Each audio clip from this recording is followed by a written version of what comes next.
in a significant development. U.S. President Donald Trump announced via social media that Iran's Supreme Leader Ali Khamenei has reportedly died following joint airstrikes by the United States and Israel. Reports indicate ongoing operations targeting multiple military and governmental sites in Iran.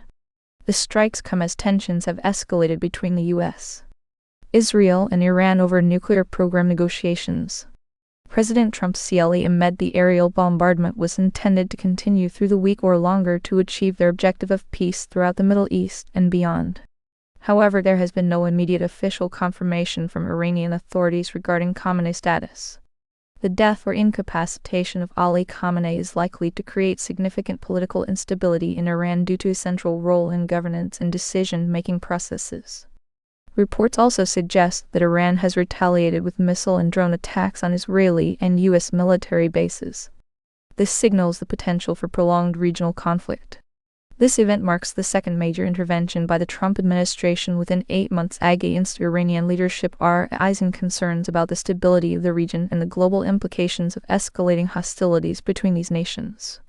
The situation remains fluid, with officials closely monitoring developments in Iran. The United Nations Secretary-General Antonio Guterres has condemned the recent U.S.-Israeli airstrikes on Iran, calling for an immediate return to negotiations to prevent further escalation of tensions. During an emergency meeting at the UN Security Council today, Guterres warned that a potential wider conflict could have grave consequences for civilians and regional stability. The attacks drew mixed reactions from world leaders gathered in New York City. U.S. Ambassador Mike Waltz defended the airstrikes as necessary actions under international law to prevent Iran from developing nuclear weapons. Israel's Ambassador Danny Danon echoed similar sentiments, stating that the strikes were essential to stopping an existential threat posed by Iran's nuclear program and ballistic missile capabilities. However, Iranian Ambassador Amir Seyit Iravani strongly condemned the attacks at the Security Council meeting, accusing the U.S. and Israel of violating international law and committing war crimes against Iranian civilians. He urged the Council to take decisive action in response to what he described as a premeditated act of aggression by the two nations. Russia's Ambassador Vasily Nebenzia was among several diplomats who condemned the strikes, calling for an immediate cessation of aggressive actions and a return to diplomatic negotiations based on international law. China's Ambassador Fu Kang expressed concern over escalating regional tensions but called for measured responses from all parties involved.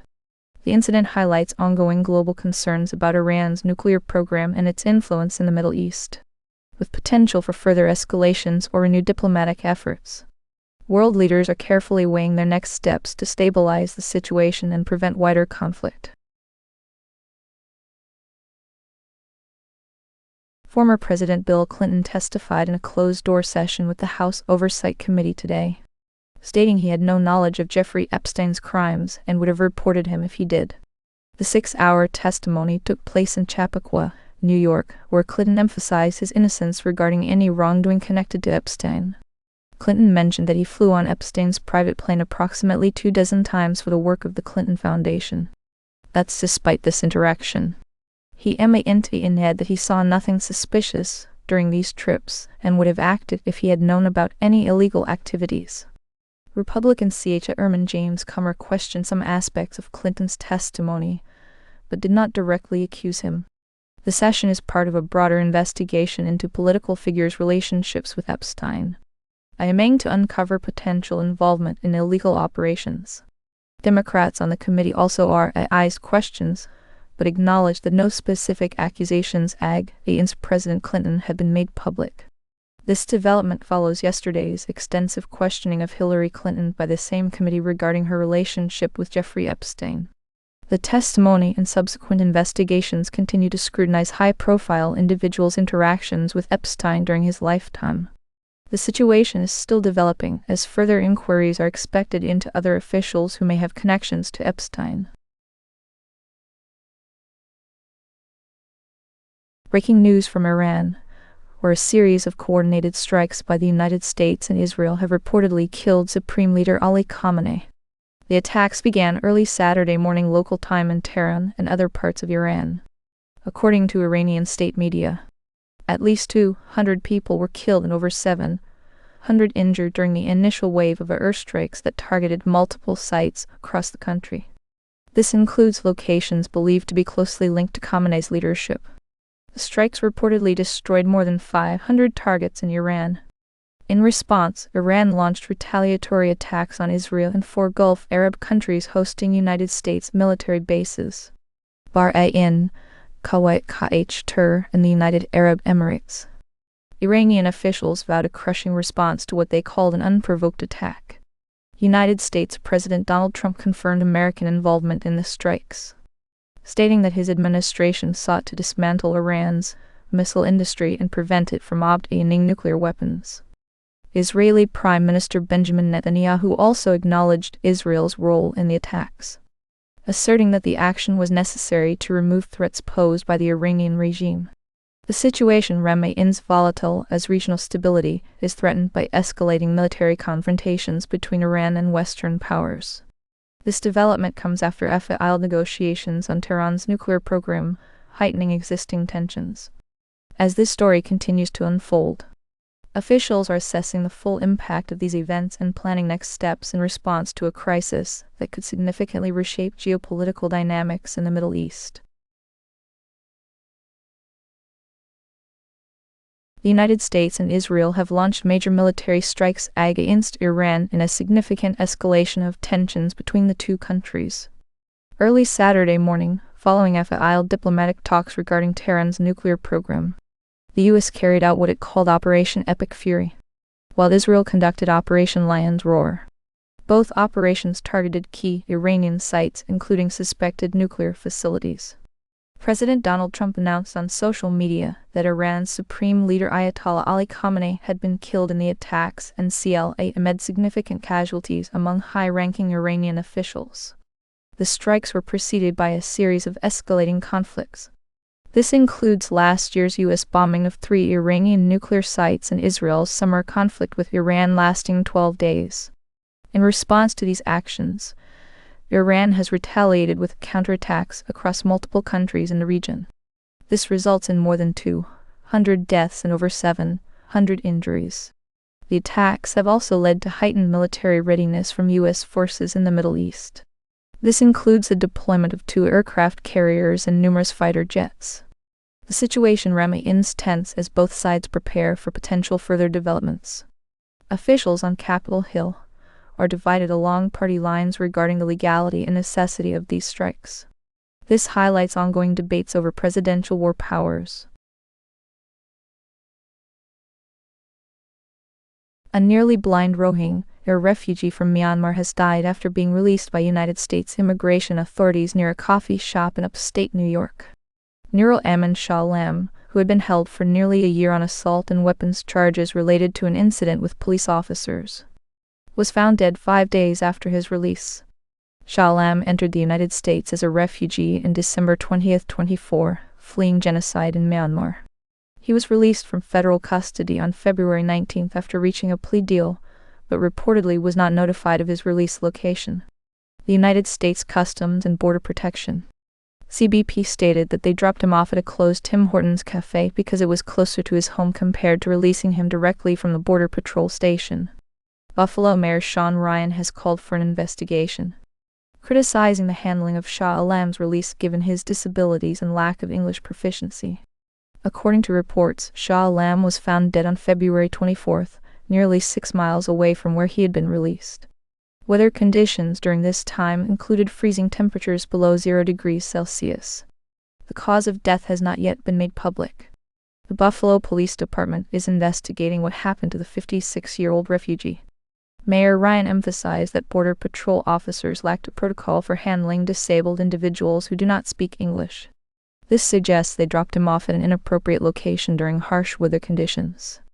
Local officials are now reviewing legal options regarding Shah Alam's death, with New York Attorney General Letitia James stating that no one seeking refuge in the country should be left in harm's way. The situation remains under investigation as authorities seek to understand how such a tragic outcome occurred. At least one American citizen was among those killed Wednesday when Cuban border guards shot down a Florida-registered speedboat near the country's northern coast. According to United States officials, the incident occurred approximately 1 nautical mile off Cayo Falcones in Cuba's territorial waters. The boat carried 10 individuals, including Cuban nationals residing in the United States and an individual on a U.S. K-1 visa. According to Cuban authorities, firearms and explosives were discovered aboard the vessel. United States Secretary of State Marco Rubio has stated that Washington is investigating the incident. This took place amid heightened tensions between Cuba and the United States following recent actions by United States forces against Venezuela, a close ally of Cuba. Cuban President Miguel Díaz-Canel vowed to defend his country's sovereignty in response to the shooting. Meanwhile, officials from both countries are seeking clarity on the details surrounding the incident. This includes conflicting reports about who fired first and claims that the boat had been stolen by an employee of its owner. The situation remains under investigation as both nations continue to assess the implications of this event on their already strained relationship. Netflix has abandoned its bid to acquire Warner Bros. After facing intense political opposition and regulatory challenges. The company's $82.7 billion offer was deemed less attractive following a higher bid of $111 billion from Paramount's guidance. This received support from conservative groups and politicians. According to reports, Netflix CEO Ted Sarandos met with White House officials and Department of Justice representatives earlier this month. These meetings likely underscored the political hurdles facing the deal under President Trump's administration. Additionally, the president himself weighed in on social media, suggesting Netflix needed to take action regarding one of its board members, Susan Rice, a move that further intensified scrutiny of the proposed acquisition.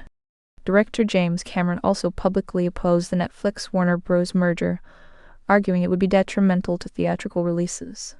This stance aligns with conservative sentiments within the entertainment industry and political circles.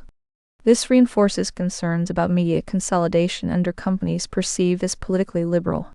The decision by Netflix to withdraw its bid highlights the complex interplay between politics and business in Trump's America. Future major corporate acquisitions may now face greater scrutiny from government officials aligned with specific political ideologies. The situation is still developing, but for now, Netflix's pursuit of Warner Bros. Has come to an end amidst a politically charged landscape. In a significant ruling, former United States diplomat Fode Satafa Mara has been sentenced to life imprisonment after being convicted of sexually abusing 2 teenage girls while working at the United States Embassy in Burkina Faso. The abuse occurred from 2022 to 2023 when Mara used his position and the vulnerable situation of the victims to exploit them. Mara, a 41-year-old citizen of Maryland, was found guilty of 4 counts of aggravated sexual abuse of minors, as well as attempted coercion and enticement. The case highlighted Project Safe Childhood, an initiative aimed at combating child exploitation.